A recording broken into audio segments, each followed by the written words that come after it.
Hello, I'm Bryce Adelstein Lelbach. I started programming a decade ago, and I've spent most of that time working in HPC and on the C++ programming language. I'm the chair of the Standard C++ Library Evolution Group, which designs and standardizes the C++ standard library. I also chair the American Committee for Programming Language Standards and serve as editor for the Inclusive Terminology Guidelines for the Insights Standards body. I work at NVIDIA, where I lead our strategy for HPC programming models, C++ compilers, and C++ libraries. Previously, I worked at Lawrence Berkeley National Laboratory. I started my career under the tutelage of Hartmut Kaiser at Louisiana State University, where we worked together on the HPX parallel programming framework. Today, I'm going to talk to you about the C++ committee's plan for bringing parallelism, asynchrony, and accelerated computing into standard C++. The barrier to entry to parallel programming is far too high. We live in a world where almost all hardware platforms are parallel and require explicit programming to utilize that parallelism. Despite that, many users and many code bases do not utilize parallelism. For those that do, many have chosen approaches that are not portable to accelerators such as GPUs. So, the C++ committee wants to build an on-ramp to parallel programming. We want to give users easy-to-adopt solutions that are universally portable. We're not aiming to expose all the capabilities of each platform.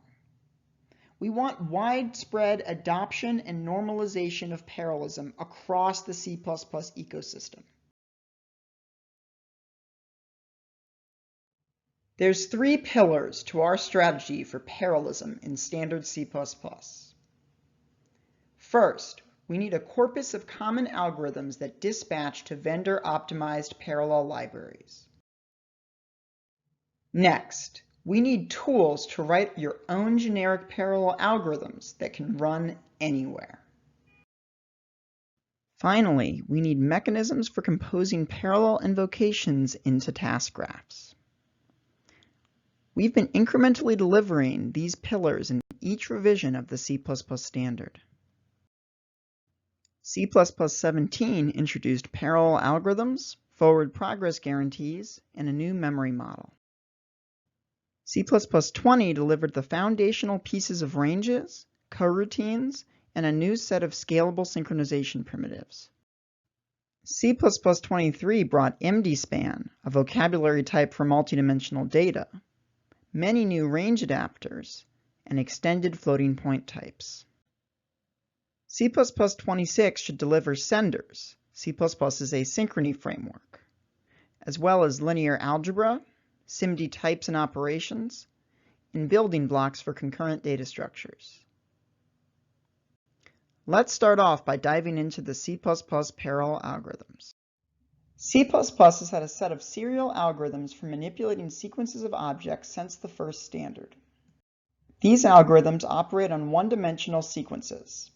Initially, they were parameterized with iterators, but with C++ 20, we've introduced a new, more powerful abstraction, ranges. There's about 100 different standard C++ algorithms. For loop abstractions, filters, sorts, searches, rotations, reductions, scans, etc. In C++ 17, we introduced parallel versions of these algorithms. The parallel overloads have the same interface as their serial counterparts, except that they take an extra parameter, an execution policy, which describes what form of parallelism is allowed, if any. Execution policies describe the how of execution, but they don't specify where. Execution policy parallelism could be implemented with a variety of strategies, such as a bespoke CPU thread pool, OpenMP, or GPU acceleration. The execution policy overloads are all fork-join synchronous. The implementation will wait for the parallel operations to complete before returning from one of these algorithms. Today, we have 4 execution policies. Seek indicates that all operations must be performed within the calling thread and must be indeterminately sequenced. Basically, it says no parallelism is allowed. Unseek also requires all operations to be performed in the calling thread, but allows those operations to be unsequenced with respect to each other, meaning that vectorization is allowed, but not required. Par allows the implementation to parallelize operations at its discretion. It does not require parallelization, it simply allows it. However, it also requires that all operations within each thread are indeterminately sequenced, meaning that vectorization is not allowed. Par unseek allows operations to occur in multiple threads and to be unsequenced with respect to each other, meaning that both thread and vector parallelism is permitted. Again, this means parallelism is allowed, not required. The implementation may choose to not parallelize. Let me show you one of my favorite parallel algorithm examples, word count. We can write it with a single parallel transform reduce. Transform reduce takes both a transformation operation and a reduction operation. It applies the transformation to the inputs and then uses the reduction to sum the results of those transformations. If you're familiar with MapReduce, this is C++'s form of it. We'll use the overload of transform reduce that takes two input sequences in a binary transform function. The first input sequence will be the entire string except the last element. The second input sequence will be the entire string except the first element. This means our binary transform function will be passed a window of every two adjacent characters in the string. Our transformation function's job is to tell us whether the two adjacent characters it's looking at are the beginning of a word. If the left character is white space and the right character is not white space, then the right character is the beginning of a word. The pseudo sequence produced by the transformation will look like this. For every word, one and only one of the transformation invocations returns true. But what about the first character of the string? We never actually test it with our transformation function. We start at the second character. So, we account for the first character in the initial value of the reduction. Our reduction operator is just plus. After the transformation, we have a sequence of bools. Summing that sequence into an integer will give us the word count. This standard C++ code is parallel and portable. You can run it anywhere, on your GPU, your server CPU, your laptop, even your phone. You can use the standard C++ parallel algorithms today with all major C++ implementations, GCC, Clang, MSVC, Intel, and of course NVC++, which can target either CPUs or GPUs. The standard C++ execution policy parallel algorithms are a natural extension of the standard C++ algorithms that you're already familiar with. Give them a try today. In C++20, the standard library introduced ranges. Unlike iterators, ranges are composable. Ranges allow us to express a wide range of algorithms in terms of a few key primitives. Used in conjunction, C++20 ranges and the C++17 parallel algorithms are quite powerful. Standard C++ algorithms iterate over sequences of objects, for example, the elements of a container. However, sometimes we want to iterate through indices instead of objects. This is particularly important in numerical and scientific computing. We can do this using iota, a range factory introduced in C++20. It produces a range of monotonically increasing integers. For example, iota 1n will produce a range of all integers from 1 to n minus 1. Instead of passing iterators to a container to a parallel for each, we can instead pass an iota range, giving us a parallel for over indices instead of objects. The range V will produce two element tuples from 0, 0 to n minus 1, m minus 1. The iteration order will be row major. The second index will be contiguous. We can change to column major by switching the order of the arguments to Cartesian product. The C++17 execution policy parallel algorithms are fork-joined synchronous, so each invocation launches its work in isolation and blocks until that work completes. So, for example, if we invoke two parallel for eaches on the same data back to back, we'll get two parallel work launches. The caller will be blocked waiting for the first invocation to finish. Only then will the second invocation be queued and launched. This transfer of control back to the caller is a latency bubble and can degrade performance. One way to address this problem is to fuse the operations together into a single parallel invocation, which can be done with the transform range adapter.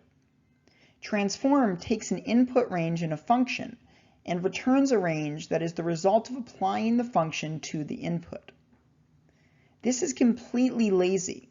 The function is only evaluated as needed when the elements of the returned range are accessed. For example, here, f is not evaluated until the elements of v are accessed in the parallel for each. There is a big change in semantics here. Previously, we had a guarantee that all invocations of f would happen before any invocations of g. We no longer have such a barrier. Another useful range adapter is filter, which takes an input range in a predicate function and produces a range of all elements of the input for which the predicate returned true. Again, this is done lazily. The predicate isn't evaluated until the elements of the returned range are accessed. Here, we use filter in combination with a parallel reduction to sum only the positive elements of a container. We can also use parallel algorithms and ranges to iterate multidimensional index spaces. C++23's Cartesian product range adapter takes multiple input ranges and produces a range of all the ordered tuples formed by taking an element from each of the inputs. We can use this in conjunction with iota to create ranges representing multidimensional index spaces. For example, here we use this pattern to write a simple parallel matrix transpose. Ranges make the standard C++ parallel algorithms even more powerful. You can use them together today with NVC++. Let me show you some applications that have adopted standard C++ parallelism. Lelbach is a mini-app for Lagrangian explicit hydrodynamics on an unstructured grid. It's designed to stress vectorization, parallel overheads, and on-node parallelism. It's been ported to several frameworks and programming models, including MPI, OpenMP, OpenACC, CUDA, Raja, Cocos, and now standard C++. With the standard C++ version of Lelbach, you can get performance that matches many of the other backends, and you can build that same standard C++ code with multiple compilers, GCC, NVC++, Intel, and run it in parallel on either CPUs or GPUs. Another example is STLBM, a lattice-Boltzmann framework written from the ground up in standard C++. It can run on multi-core CPUs and GPUs without any code changes. It doesn't use any language extensions, external libraries, vendor-specific code annotations, or pre-compilation steps. Just standard C++. Maya, a codebase for aerospace flow and noise simulations, has ported to C++ standard parallelism. They're planning to move from OpenMP to standard C++. The C++ parallel algorithms introduced in C++17 are great, but they're just the start of the story. They have two major limitations. First, the C++17 parallel algorithms are all fork-joined synchronous. They launch the parallel work, and then they wait until that work is completed before they return to the caller. Now, where exactly do they launch that parallel work? That's the second problem. By design, users have no control or visibility into where the parallel work runs. It happens in some amorphous implementation-defined execution context. It could be a CPU thread pool, a GPU stream, Grand Central Dispatch, Windows fibers, etc. Implementations have complete freedom. Today, C++ has no standard model for asynchrony and no standard way to express where things should execute. But the solution is coming soon to your C++ implementation. Senders, an asynchronous execution framework for standard C++.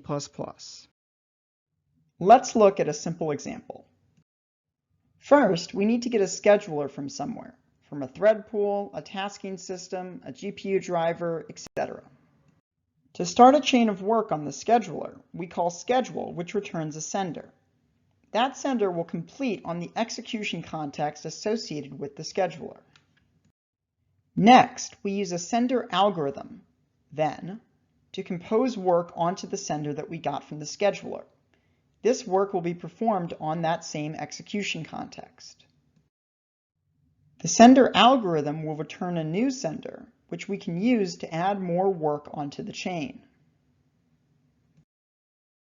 Finally, we wait until the chain of work is completed using sync wait, which will return the value sent by the final sender in the chain. There are three key concepts in this model: schedulers, senders, and receivers. Schedulers are handles to execution contexts. Schedulers produce senders. Senders represent asynchronous work that will eventually send a signal. They can be composed together with sender algorithms to form task graphs. Receivers process asynchronous signals from senders. Let's look at schedulers in more detail. I said they are handles to execution contexts, but what exactly does that mean? An execution context is a resource that represents the place where execution will happen. This could be a concrete resource, like a specific CPU thread pool, or a GPU stream. It could also be a more abstract resource, like the current thread of execution. Execution contexts don't necessarily have a representation in code, and today they don't have any exposed interface. They may have state associated with them: OS handles, memory, metadata, etc. Schedulers represent a strategy for submitting work to execution contexts. They are lightweight, non-owning handles to contexts. Schedulers are cheap to construct and pass around. Execution contexts hold all the state. Multiple schedulers may refer to the same execution context, including multiple different kinds of schedulers. For example, you might have two schedulers that submit work with a different priority. You might even have a scheduler that dispatches work to multiple different execution contexts. We use schedulers to produce senders that will perform work on the execution context associated with the scheduler. Once we've obtained a sender from a scheduler, we can compose work on it. Next, let's look at senders and how we actually compose them. As I said before, senders represent asynchronous work. They form the nodes of an asynchronous task graph, which may span multiple schedulers and multiple execution contexts. Senders are lazy. You must explicitly start them. When a sender's work completes, it sends a signal to the receiver attached to it. Receivers are handlers that get notified with a signal by a sender. There are three different handling paths, which are called channels. The value channel is used to indicate successful completion and may pass one or more values to the receiver. The error channel indicates that the sender's work failed and passes an error object that contains information about the failure. The done channel is used to indicate that the sender's work was canceled before it could be performed. This is distinct from the error channel because cancellation is not an error. It may happen during the course of normal operations. Each sender notifies its attached receivers with one signal, meaning only one of the three channels is invoked. Now, let's look at how senders and receivers are hooked up to each other. Let's start with some scheduler, which we will get a sender from. A receiver is attached to a sender via connect. This is a behind-the-scenes interface that won't usually appear when using asynchronous operations. Connect returns an operation state, which contains the actual work that the sender represents. Eventually, you initiate the work by calling start on the operation state. After some time, the operation completes and then notifies the receiver with the signal. Next, let's look at sender composition. We compose together senders using sender algorithms, of which there are a few forms. The first is sender adapters. Sender adapters take one or more senders as parameters and return a sender. Most sender adapters are pipeable, just like range adapters. The semantics are similar to Unix shells. Send pipe F pipe G is equivalent to G of F of send. Languages like Haskell and APL call this point-free style. The primary input argument is not explicitly named. This syntax is essential for elegant composition of senders. Composing senders via nested function calls is a mess. The order in which operations occur is inverted from the order in which they appear in code. The predecessor senders are more deeply nested and thus appear after their ancestors. Things get a bit clearer when we instead use a temporary variable for each stage of the composition. However, this is error-prone. It's easy to mix up one of those named variables. The pipe syntax gives us a clean way to compose chains of senders in the order that they will be evaluated. Now, let me show you some of the most important sender adapters. Then takes an invocable, f, and calls it with the values sent by the prior sender. The sender returned from then will send the results of the invocation of f. This is how you attach a continuation to a sender. Bulk is similar to then. It evaluates the invocable once for every index in the shape n. In the simplest and most common case, the indices are one-dimensional and start at 0, and the shape argument is an integer indicating how many invocations to perform. The sender returned from bulk will pass along the signal from the prior sender. Transfer changes the scheduler that will be used for the next sender. It doesn't change the scheduler for the prior sender.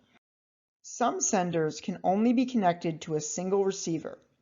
For example, because they move any values or error they send instead of copying them. We call these one-shot senders. Senders that can be connected multiple times are called multi-shot senders. Split takes any type of sender and returns a multi-shot sender that passes along the signal from the original sender. Split senders represent forks in a sender task graph. Conversely, when all takes multiple input senders and returns a single aggregate sender that will send the signals from all of the inputs. Senders returned by WinAll do not have a scheduler associated with them, which means they do not promise where they complete. WinAll senders represent joins in a sender task graph. WinAll is not a pipeable sender adapter, as the partially applied piped form would be ambiguous with the fully applied non-piped form. Ensure started connects and starts a sender, returning a new sender that will pass the signal sent by the original. If the input sender is a composition containing other senders, those senders will be connected and started as well. Sender factories are another kind of sender algorithm. They do not take senders as parameters, but they do return a sender. Sender factories are used to start new chains and graphs. The senders they return are the root nodes. We've already seen one scheduler factory, schedule, which returns a sender that completes on the specified scheduler. The return sender doesn't send values or represent any actual work. It's just a handle you can use to compose work on the scheduler. Just is another sender factory. It takes a set of values and produces a sender that will send those values immediately when connected. The last kind of sender algorithms are sender consumers. They take senders but do not return senders.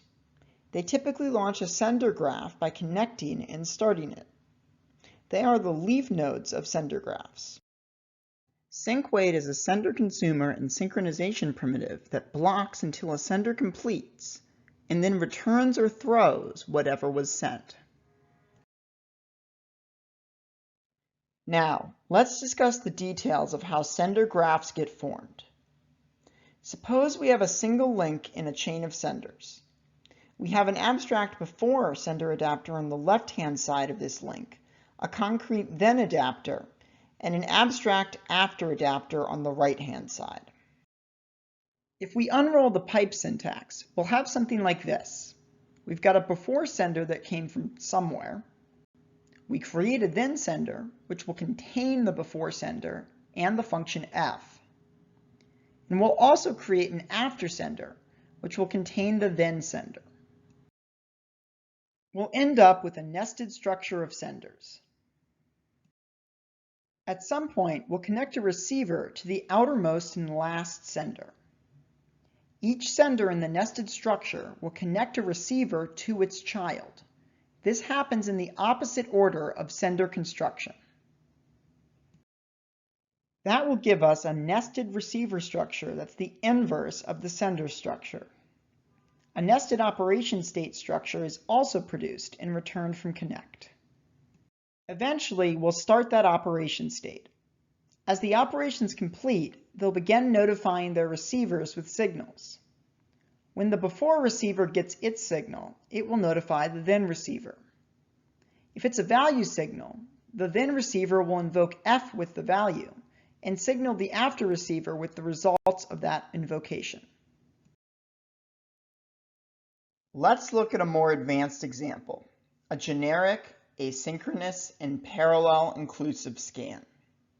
We'll write it as a pipeable sender adapter so that it can be composed with other sender algorithms.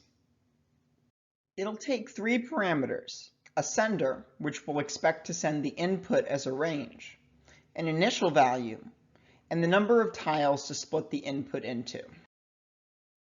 We're going to use the classic two-pass parallel scan approach, which requires temporary storage for partial results communicated between tiles. We need to allocate this temporary storage asynchronously once the prior sender has sent us the input. So we'll chain a then sender onto the prior sender. In the body of the continuation, we'll create a vector to hold the partial results. We'll return both the input range and the vector. Next, we need to do the parallel pass, the downsweep. We'll use bulk to invoke the body of the pass for each of the tiles. The first thing we do for each tile is calculate the range of elements that belong to the tile. Then we take all of the elements in each tile and perform a local serial inclusive scan on them, which we do right here. Next, we need to propagate information between the tiles. The sum of each tile needs to be added to the elements of all preceding tiles. We've already computed that sum. It's the last element of the local inclusive scan. We store that result into the partials vector. Assignments to partials from different tiles may happen concurrently, but that's fine. Each tile uses a different and unique slot in partials, and no one reads from partials yet, so there's no data race here. Then, after all the tiles have completed their local inclusive scans and written to partials, we need to have one execution agent do a serial inclusive scan of partials. We do this by piping another then sender onto the chain, which will perform the partials inclusive scan. This then sender will again pass along the input sequence and the partials vector. The result of the scan over partials looks like this. The information that each tile needs to add to its elements is in the partials slot for the tile directly preceding it. Now we need to go parallel again to distribute that information within all tiles. This is the upsweep pass. So we'll pipe another bulk, once again over all tiles. In the body of this bulk, we'll need to calculate which elements belong to the current tile, just as we did before in the downsweep pass. Then we'll use a serial for each to increment each element in the tile by the appropriate value from the partials vector. After that addition, we'll have the correct result. Finally, we want the sender returned by our asynchronous inclusive scan to only send the input, not the partials vector. So, we add a final then sender which only passes along the input. The partials vector will be destroyed when this then sender completes.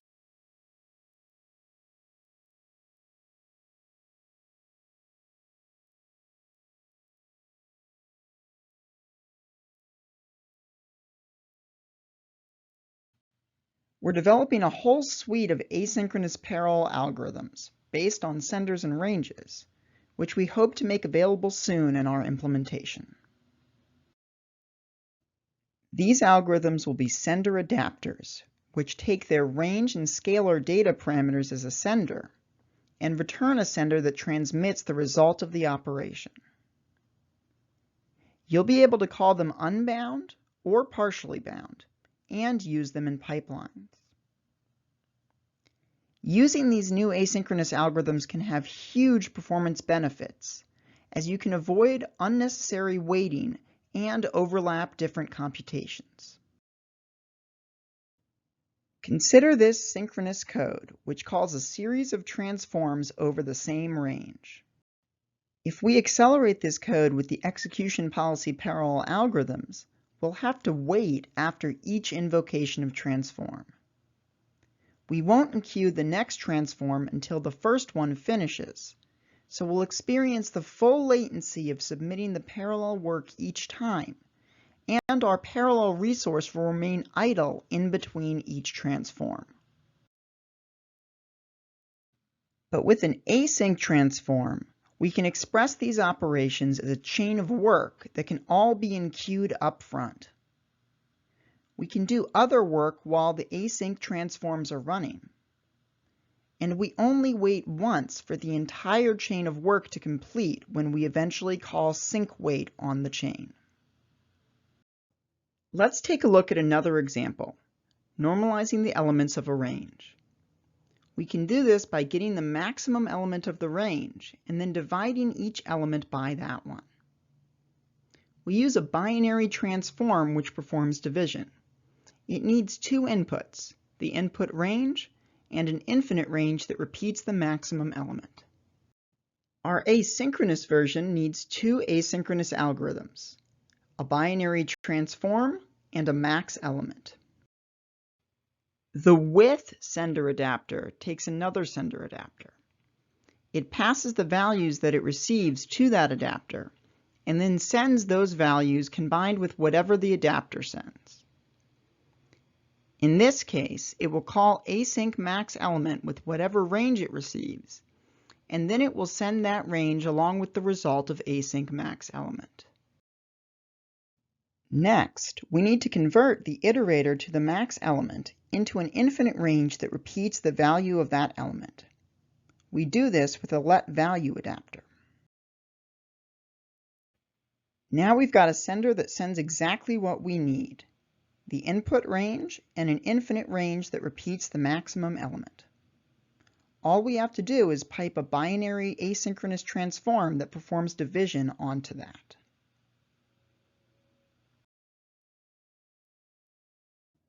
The new C++ asynchronous algorithms are powerful and expressive.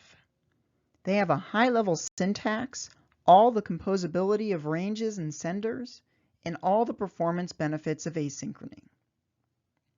We've developed a prototype implementation of standard C++ senders that supports CPU schedulers, GPU schedulers, and distributed schedulers. Let me show you some examples and applications that we've already ported to senders. This simple electromagnetic wave simulation solves Maxwell's equations on a uniform grid. This is the entire solver loop, which is expressed as a graph of senders. This code can be run with a variety of different schedulers. By changing just one line of code, the kind of scheduler passed to the solver, we can go from running inline on a single CPU thread to running in parallel on the CPU using OpenMP, to a single GPU, to multiple GPUs within a single node, to multiple nodes scaling up to thousands of GPUs. With standard C++ senders, you can change one line of code and scale from a single CPU thread up to an entire cluster of GPUs. Palabos is a framework for parallel computational fluid dynamics simulations using the lattice-Boltzmann method. We've ported one of its applications to standard C++ senders. This simulation models carbon sequestration techniques. The porous structure you see is sandstone. It is filled with saturated salt water, which is not visible on this representation. The red bubbles correspond to liquid CO2, which is injected at the bottom and travels through the sandstone because of buoyancy forces. Using our distributed GPU scheduler, we've been able to run this application at scale on up to 512 GPUs. Asynchronous programming offers many performance benefits, but it's challenging and has often been left to experts. Senders will change that. They'll enable any C++ programmer to write correct, portable, and performant asynchronous code. Senders will go into C++26, but you can use them now with our implementation, studexec. studexec is open source and supports CPU, GPU, and distributed MPI schedulers. It's available on GitHub today, so go check it out. Senders are the next major advancement in C++ standard parallelism. They deliver the second and third pillar of our plan. The framework gives us the tools we need to write our own generic parallel algorithms that can run anywhere and compose asynchronous task graphs. But what sort of data will those parallel algorithms operate on? Often it's multidimensional data, an area where C++ has been lacking. Today, C++ has no reasonable abstraction for multidimensional data. This is unfortunate, as many of the interesting compute-heavy problems that benefit from parallelism have a multidimensional shape. That's why we're introducing mdspan, a multidimensional span type in C++23. mdspan is non-owning. It's just a handle to some underlying data. It doesn't manage the lifetime of that data. It's cheap to copy one. It just contains a pointer and metadata describing the size and shape of the structure. It's very similar to the one-dimensional span introduced in C++20. Metadata such as the extent of a dimension can be expressed either at runtime or compile time, allowing for metaprogramming and compile time optimization. mdspan parameterizes how a multidimensional index is mapped to a location in the underlying data. We call this parameter a layout, and it can express any kind of multidimensional structure.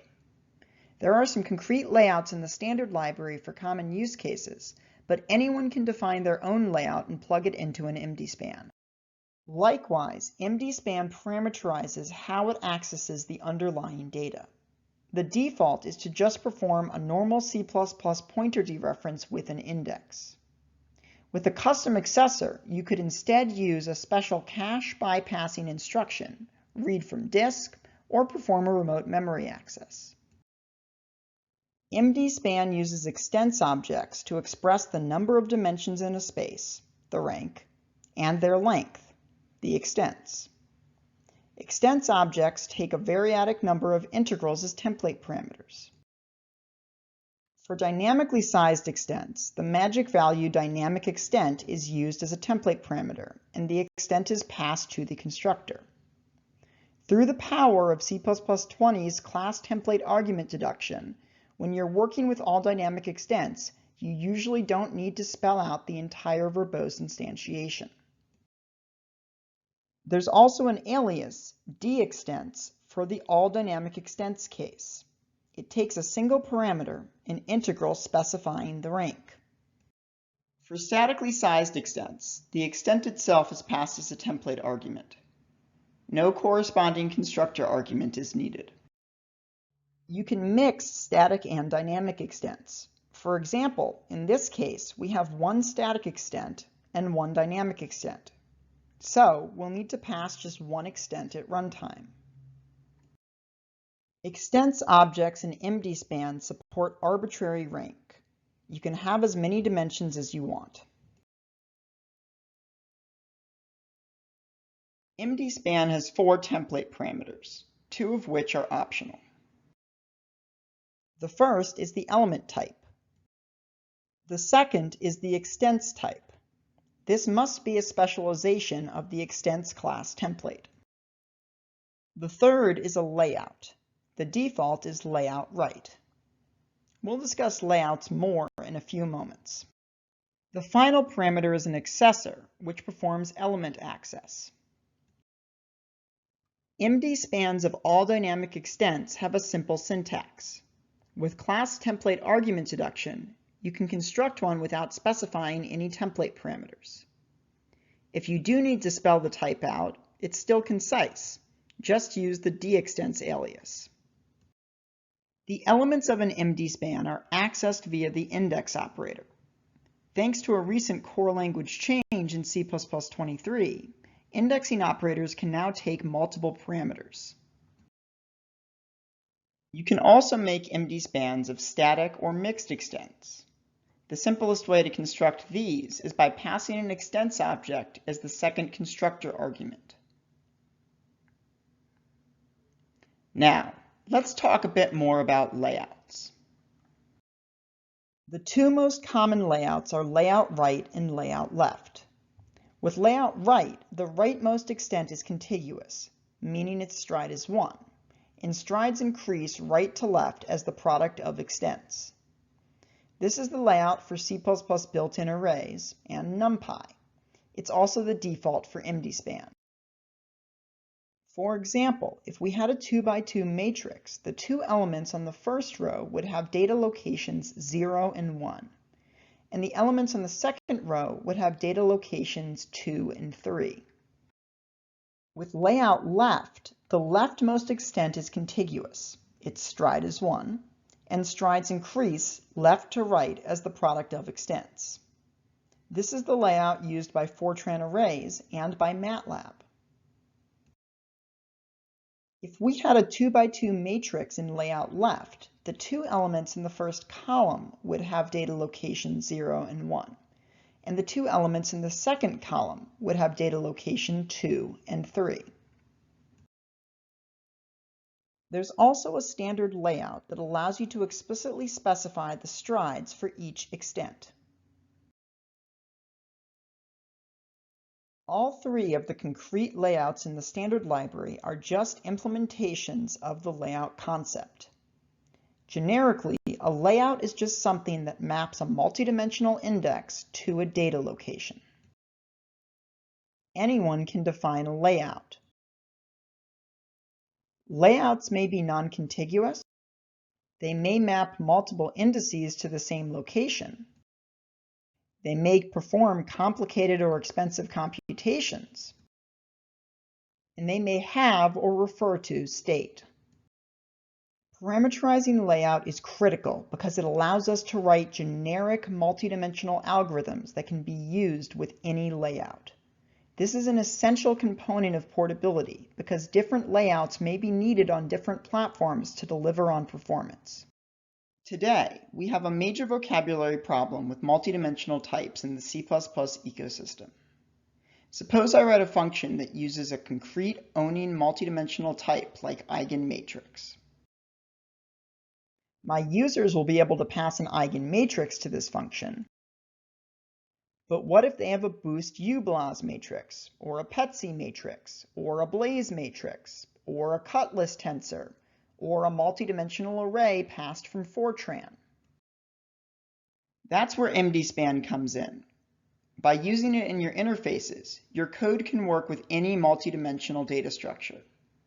Because mdspan is just a non-owning handle, you can construct one that refers to an eigenmatrix, a boost-ublas matrix, a Petsy matrix, a Blaze matrix, a cutless tensor, an array from Fortran, a built-in C array, etc.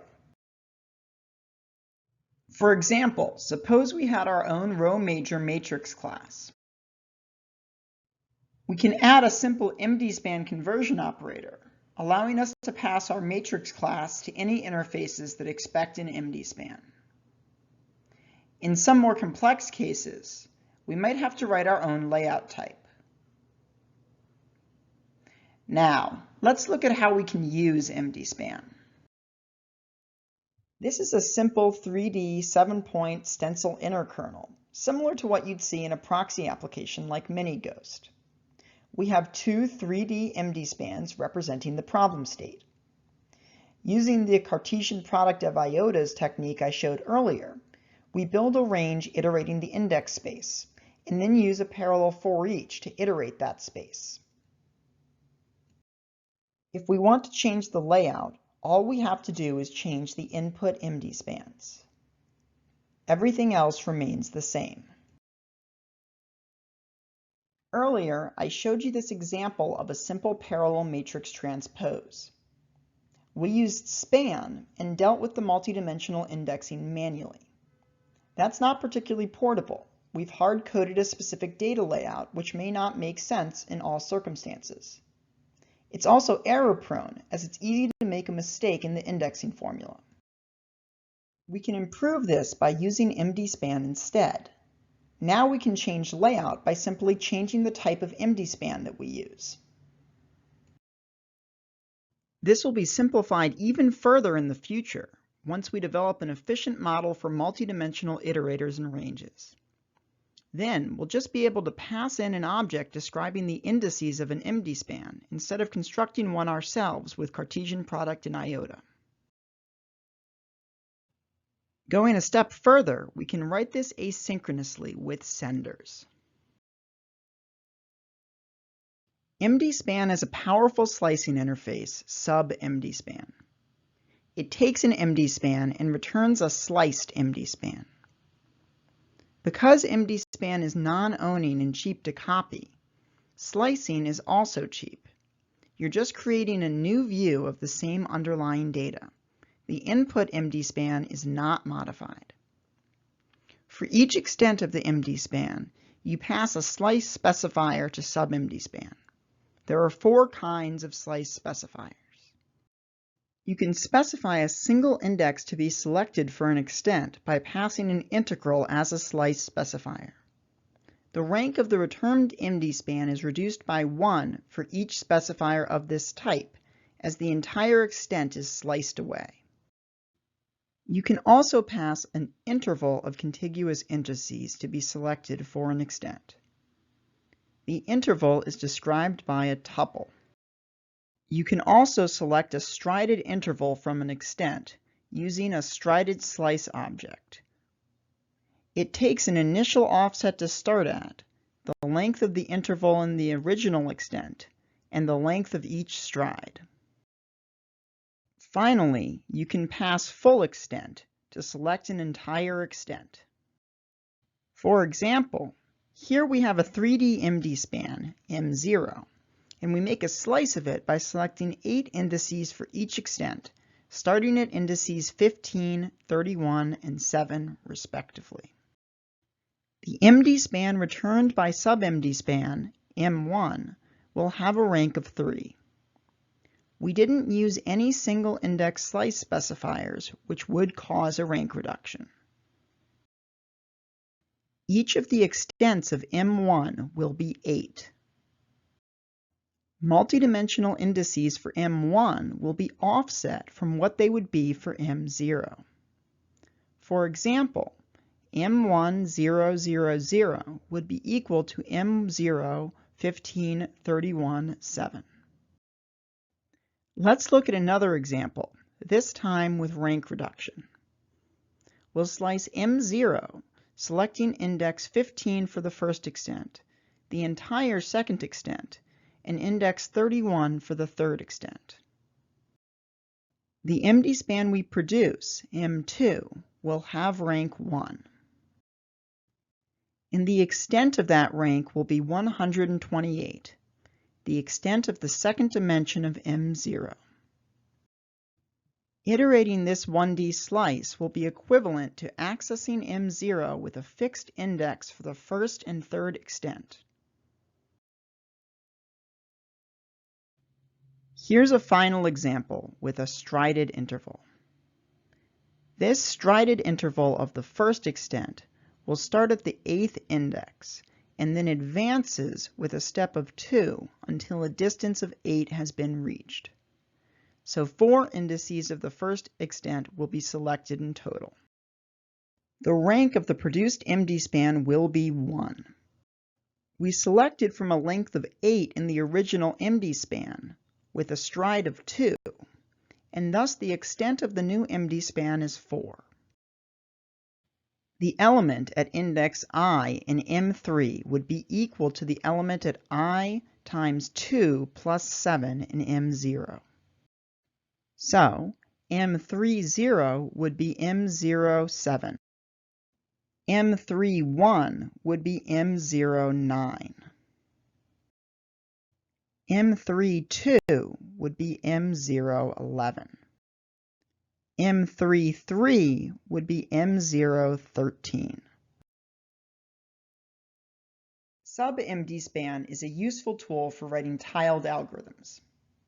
Let's build a tiled version of the parallel matrix transpose we looked at earlier. We'll work with square tiles with extent t by t. First, we need a range describing the set of all tiles. We'll again use a Cartesian product of iotas for this. It's okay if the tiles at the edges extend beyond the bounds of the matrices. We'll handle that in a moment. Then we have our parallel for each. This time, it's going to iterate over the tiles, not all of the indices. For each tile, we're going to create new sliced mdspans for A and B using sub-mdspan. First, we need to determine what range of indices we need to select based on the coordinates of the tile. This is where we handle tiles that would go beyond the bounds of the matrices. We just truncate them to the ends of the matrices. Now, we'll pass the tuples describing the indices we want to sub-mdspan, producing the local mdspans for this tile.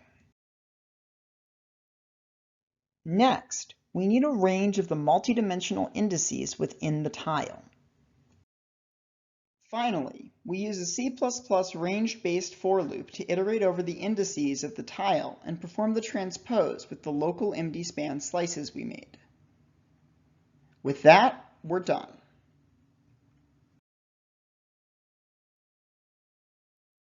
With mdspan, we can finally express and manipulate multidimensional data in standard C++. You can start using it today. It's been available in NVC++ since 22.7. The set of standard C++ algorithms we have today is great, but not complete. What we have is primarily focused on manipulating one-dimensional sequences of objects. We only have a very limited set of numerical algorithms, such as reductions and scans. We don't want C++ programmers writing their own versions of common numerical algorithms. We want them to use standard interfaces that are backed by an implementation designed and optimized for the platform they are running on. So, the C++ committee is exploring new families of algorithms to standardize, starting with linear algebra. The C++ committee doesn't want to reinvent numerical linear algebra. We standardize existing practice, and the existing practice for linear algebra is BLAS, the basic linear algebra subprograms. But using BLAS libraries today from C++ is painful. They have low-level C interfaces, which often have a great number of parameters that describe things like extents, scaling factors, and whether or not to transpose the inputs. Depending on the platform, you may also have to deal with things like setting up library handles, transferring memory, etc. We want to standardize a modern C++ interface that can be implemented under the hood by existing BLAS libraries. Here's that same code written using the new C++ standard library linear algebra algorithms. Not only is it shorter and more expressive, it's also more portable. The existing one-dimensional C++ algorithms parameterize data with iterators, and since C++20, ranges. For standard C++ linear algebra algorithms, we plan to parameterize data with mdspans instead. We use the mdspan parameters to express things that appear as distinct parameters in traditional C-style BLAS interfaces. For example, instead of having scaling parameters on matrix vector product, we have a scaled operation that takes a scaling factor in an mdspan and returns a new mdspan that will apply the scaling factor upon access. C++ standard library implementations can see through this abstraction and extract the scaling factor to feed it to a lower-level BLAS interface that expects it. Another example is transposed, which returns a transposed version of the supplied mdspan. As with today's C++ algorithms, we're planning to have serial and fork-joined parallel overloads of linear algebra algorithms. In this example, where we solve a system via upper triangular Cholesky factorization, we'd want to chain the two operations together and launch them asynchronously. In the future, we imagine we'll have asynchronous sender-adapter forms of these algorithms that will allow you to do that. The C++ linear algebra algorithms will be standardized in C++26, but you can start using them today with NVC++.